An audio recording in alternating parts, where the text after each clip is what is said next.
नमस्कार, आप देख रहे हैं 4 PM बिहार और मैं हूं अभिषेक मिश्रा। एक बार फिर बिहार के परम ज्ञानी महाविद्वान शिक्षा मंत्री प्रोफेसर चंद्रशेखर की बात करेंगे। परम ज्ञानी इतने विद्वान इतने कि उनकी विद्वता उनकी अपनी पार्टी नहीं समझ पा रही है, उनका ज्ञान उनके सहयोगी दल नहीं पचा पा रहे हैं। रामचरितमानस को लेकर जो बिहार के शिक्षा मंत्री का ज्ञान है, रामचरितमानस को लेकर जो बिहार के शिक्षा मंत्री का प्रवचन है, उनकी पार्टी को ही नहीं पच रहा, उनकी पार्टी ही साथ नहीं दे रही है। इतनी अच्छी बात बोल रहे हैं रामचरितमानस को लेकर बिहार के शिक्षा मंत्री, और बताइए किस तरह की कुर्बानी उन्होंने दी है, कितना समय निकाला है उन्होंने रामचरितमानस के लिए। अपना काम छोड़कर वो रामचरितमानस पर ज्ञान दे रहे हैं। विधानसभा हो, विधान परिषद हो, रामचरितमानस लेकर चले जा रहे हैं।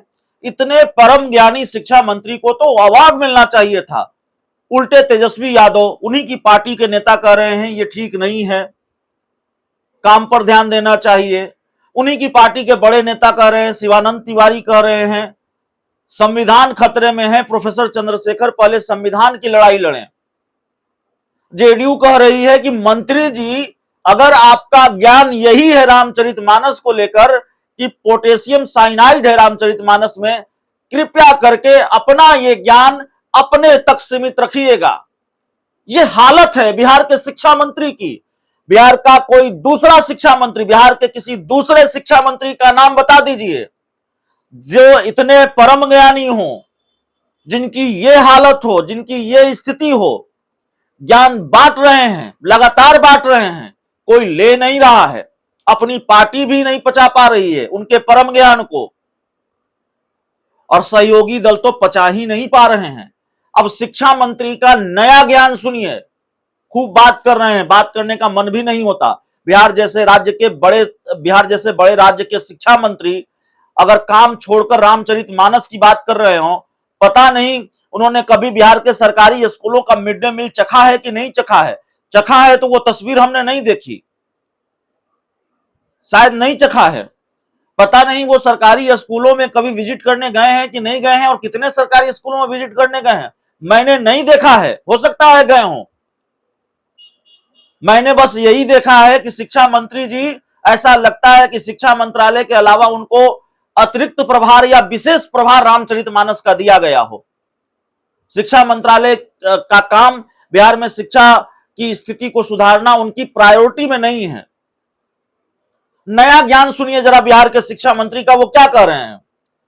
बिहार के शिक्षा मंत्री के सपने में रामचंद्र जी आए थे, श्री राम आए थे, और क्या कहा बिहार के शिक्षा मंत्री को श्री राम ने सपने में। उन्होंने कहा कि श्री राम उनके सपने में आए, उन्होंने कहा कि कुछ लोग उन्हें बेच रहे हैं, उन्हें बिकने से बचा लीजिए, इसी कारण वे कभी कभार कुछ बोल देते हैं।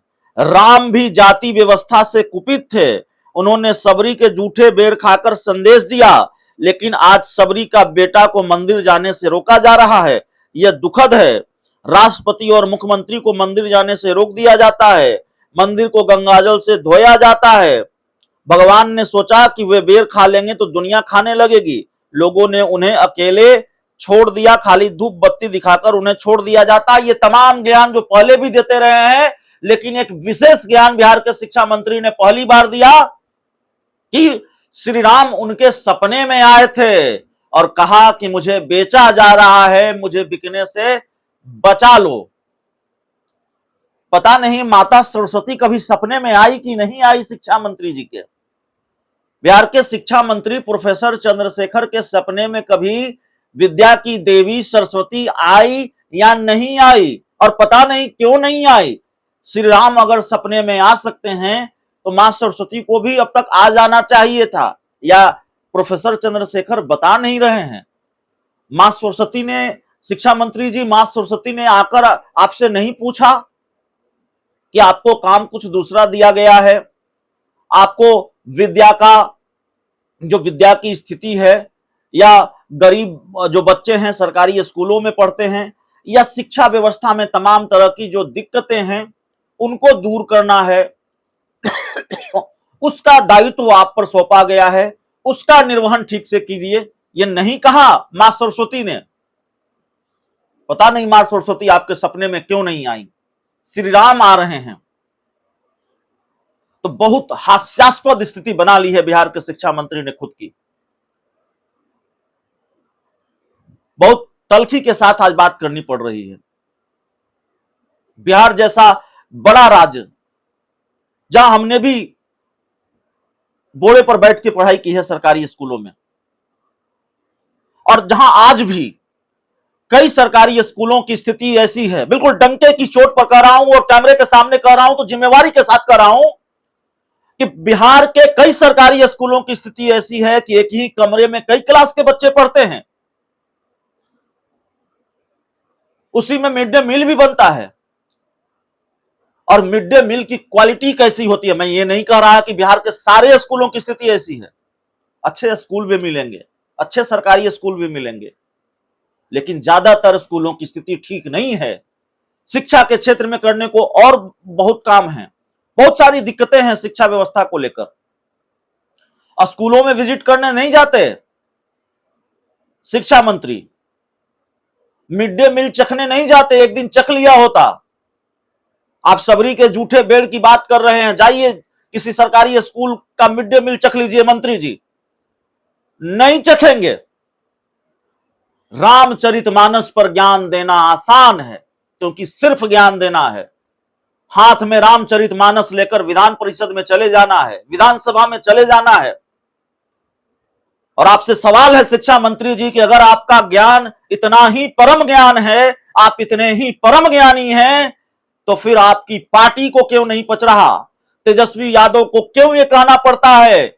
आपकी पार्टी को क्यों ये सफाई देनी पड़ती है कि ये ठीक नहीं है, काम पर ध्यान देना चाहिए? आपने तो अपनी पार्टी की फजीयत करा रखी है, आपने अपनी पार्टी की किरकिरी करा रखी है, अपनी पार्टी की लानत मलामत करा रखी है, अपनी तो करा ही रखी है। अगर आपका परम ज्ञान इतना ही ठीक है और आप इतने ही परम ज्ञानी हैं, तो जेडीयू के प्रवक्ता सुनील सिंह ये क्यों कह रहे हैं कि आप चेत जाइए? आपको सीधी चेतावनी दे रहे हैं कि अगर आपने अपने शीर्ष नेतृत्व की बात नहीं मानी तो अंजाम भुगतना होगा। और अगर आप इतने ही परम ज्ञानी हैं, तो फिर आप ही की पार्टी के बड़े नेता शिवानंद तिवारी आपको नसीहत क्यों दे रहे हैं? और मंत्री जी माफ कीजिएगा, अगर आप इतने ही परम ज्ञानी हैं, तो आपकी सहयोगी जेडीयू के एक दूसरे प्रवक्ता अभिषेक झा ये क्यों कह रहे हैं कि मंत्री जी अगर रामचरितमानस को लेकर आपका ज्ञान यही है, तो अपना ज्ञान अपने तक सीमित रखिएगा। मंत्री जी माफ कीजिएगा, आप परम ज्ञानी नहीं हैं, स्वयंभू ज्ञानी हैं। आपने अपने आप को ज्ञानी मान लिया है, आपने स्वयं को विद्वान समझ लिया है, परम विद्वान समझ लिया है, और उसी के आधार पर आप रिएक्ट कर रहे हैं। और माफ कीजिएगा मंत्री जी, बहुत अदब के साथ बोल रहा हूं, बोलने का मन नहीं होता, लेकिन आप बेड़ा गर्क कर रहे हैं बिहार की शिक्षा व्यवस्था का, और आपको लगता है कि रामचरितमानस पर काम करना चाहिए, इस्तीफा दे देना चाहिए मंत्री जी। नैतिकता यही कहती है, गैरत यही कहता है कि काम अगर आपको यही करना है तो इस्तीफा दे दीजिए। बहुत बहुत धन्यवाद।